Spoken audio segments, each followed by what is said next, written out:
Oh, I'm here. Hi, everybody. My name is Sarah, Pearls of Wisdom and Food, with my keto-ish lifestyle.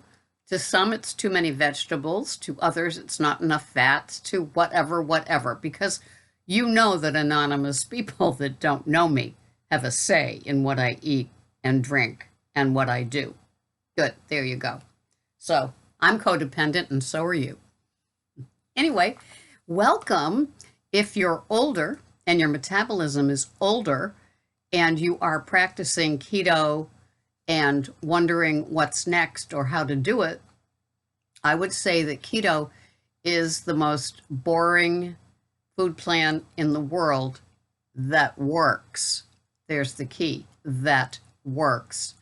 You are given an allowance in a perfect world of 20 total, never net, in my world, carbs, and you can shop for what works. Some people might choose a wrap that is low carb. Some people may choose to have 20 total carbs worth of veggies spread out over a number of veggies. That would be me. Other people like to put fruit into their food plan. Whatever it is that you do, you've got this allowance, you've got these 20 total carbs. And if you use the chronometer like I do, when you do the setup, and you can always go back and edit it, but you can do it and you can choose whether it's total or net, how many it is, things like that, along with putting in, your weight, your goals, things like that. And I love it. It's a great guide for me, along with my kitchen scale. And I should buy shares of Stretch Tight because I, wrap so many things up. I'll make like little batches of my asparagus, my cauli crumbles, and my sugar snap peas, and I'll make like 3 days worth. And then that gets added to my meal of the day. Like yesterday was chicken thighs out of the air fryer, and they were great. And I made 6 of them. So Greg gets 2, I get 1, and we're good for another meal in a couple of days. So I just like that because then it's like done, right? So today is Big Green Egg, so I will go to the Brazilian butchery when they open, 8ish a.m., and get the ribeyes for the day, and that ribeye will accompany the asparagus, the sugar snap peas, the cauliflower crumbles, and Brussels sprouts from the Big Green Egg, because that's always the treat. So it's a very simple lifestyle. I think that 1 meal a day and consistency in the 20 or fewer total carbs is as important as the foods that you choose. But doing it, I dropped one of my show and tells. Doing it day after day after day is what has made a difference for me. Now, the difference is in how I feel and just doing my do, but the difference is not in the scale, okay? So after 70 years of searching, trying all the different ways that I've done it, from counting points to counting carbs, what it's come down to is that I have an older metabolism. So for me, having an OMAD, 1 meal a day between 2 and 3 in the afternoon, and then nothing for the 23 hours to the next meal, like I had nothing for 23 hours after my previous meal, except black coffee and water. And sometimes it's from my triple filtered water with Himalayan salt and lemon, or it's Gerolsteiner water. So I have 3 choices through my day of what I'm going to have. Oh boy, big thrill, right? Well, it is for me, finding what works. So then I have this lovely 1,000-calorie abundant spread. And some of you have seen it if you watch my OMAD meals. Yes, they're boring as hell. Yes, they're the same as a week before, a day before, and they're going to be the same a week from now. That's the point. My point of my channel with my 70-year-old metabolism that is very deranged, thank you very much to keto good dudes, I have to keep it that way. Why? Because that's what happens. If you've done yo-yos and ho-hos like I did, oh, I just remember that first bite. Oh, yes. Anyway, if you've done the yo-yo food plan, doesn't even matter which one it is, but the next, this is it, right? I mean, didn't you spend a few decades with, oh, this is going to work. This is it. Even if you stay in the Weight Watcher family and you just keep buying into their different food programs, yes, this blue is going to work, or green, or whatever they're pushing now. Think about it. Why do you think they're pushing it? Because they need to make money. So they have to keep up with something new. My most expensive thing in the world every single week is that I aim for not necessarily grass-fed, but a good cut of meat and the organic veggies, and every now and then a few grams of organic fruit. Getting the organic cottage cheese, getting the organic yogurt, getting the organic asparagus and carrots and celery and cucumber and things like that. Those things are important to me. I also like to buy organic coffee.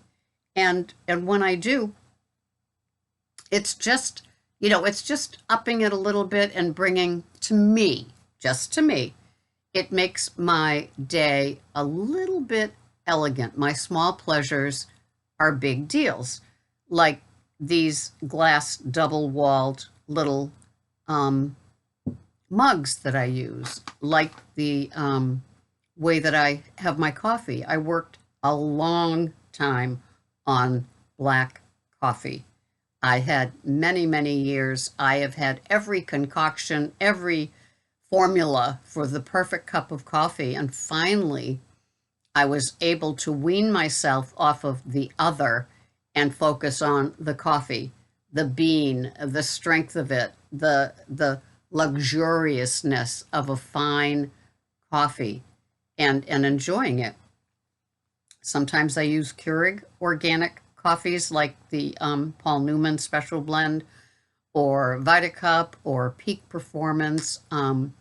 So I aim for, even with the Keurig. But recently, I got a little treat, a new small pleasure, and it's so much fun. Like I told you, I love my, to aim for organic. It's $1 or $2 more, but the appreciation for what goes into a product that is non-GMO, organic, local, I love it. So I'm a big fan of the Wicked Joe, and that comes from Maine. And so I find it delicious. It's organic.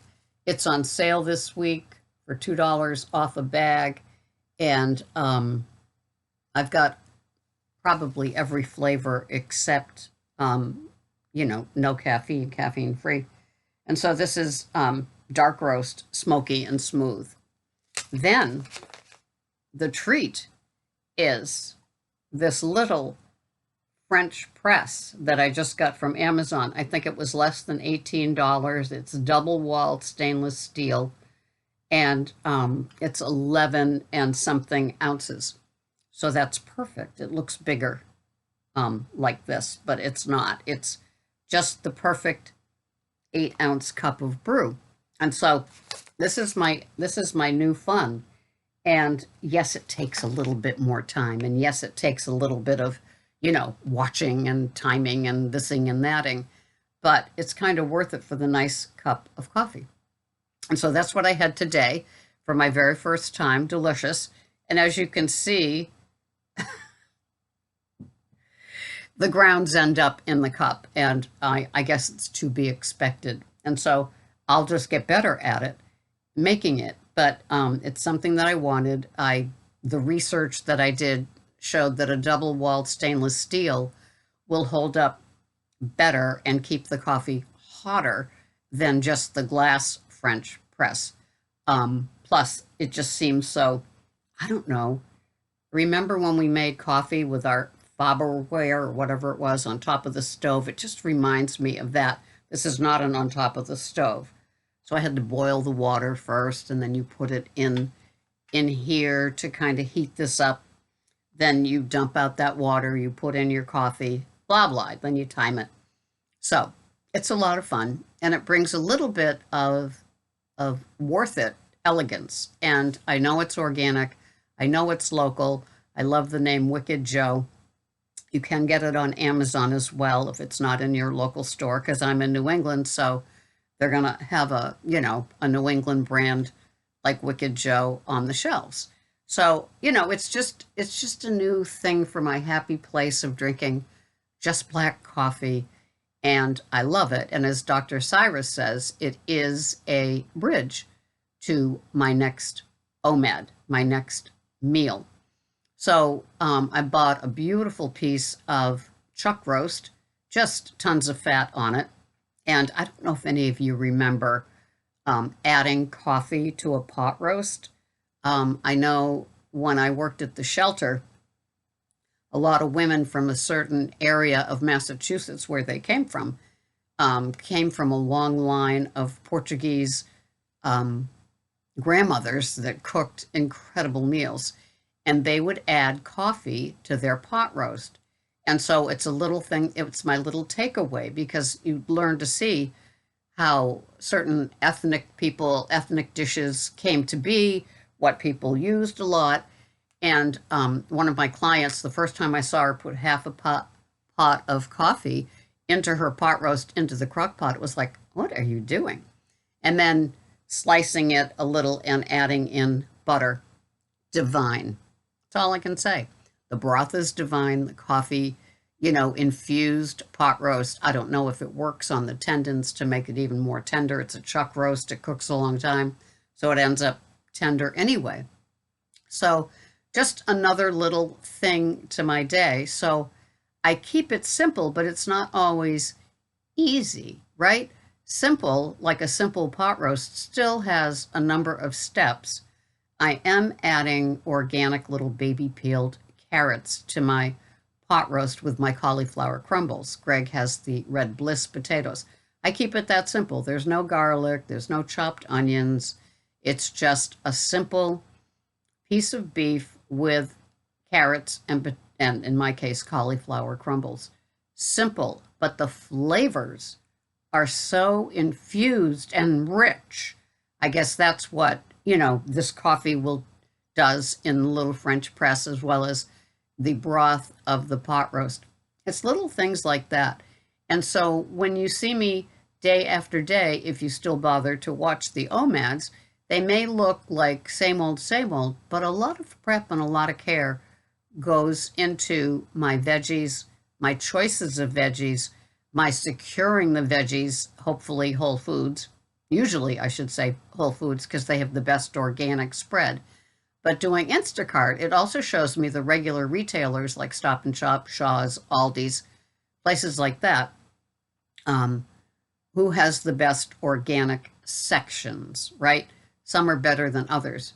The closest ones to me have the far out worst organic veggies available. Thank goodness I live in kind of like the capital of Cape Cod, which is Hyannis, and I get to go to Whole Foods. We do have a Trader Joe's too, but in the summer you can't even find a parking space. So I won't frequent it until, well, not weekends through October. So Monday through Friday it's safe, but I haven't been because I just forget and I go to Whole Foods. And Whole Foods prices are very competitive with regular GMO veggies with the pesticides, right? Although it's better to have a veggie that you wash and eat than it is to have standard American diet whole grain bread, right? So we do what we do. And as a lot of you may have seen in some videos, and I do apologize about the ads, by the way, YouTube has just infused a lot of videos with ads. They pay dirt. And so, this isn't a career anymore. This is a passion, a love, a sharing to do this, because I'm not going back to college for postgraduate degree, trust me.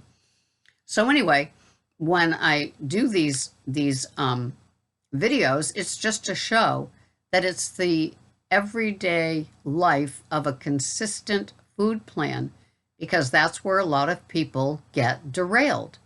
They suddenly get bored with keto and add an item that just takes them out. And if any of you have ever been taken out of your keto program, you know what I'm talking about. It starts with a little something something, and then you have this something something, and before you know it, you're looking at things in the store that have nothing to do with keto anymore, and who knows about the carb content, right? So I just show you my journey, how I work on something every day just to make it a little bit better, a little bit cleaner, a little bit better, and tastier, and, rich, and just, made with love. I guess that's how I do it. So I'm very glad that you're here. Thank you so much for watching. This is geared towards people that have a hard time staying consistent, maybe aiming towards an OMAD, maybe aiming towards cleaner foods. And I just keep showing that you can just keep doing it. Little special treats like this become a big deal for somebody like me. So thank you for watching, and I'll see you here the next time. This has been Sarah, a true Goldilocks. Pearls of wisdom in food. Thank you so much for watching. We'll see you the next time. Bye-bye for now.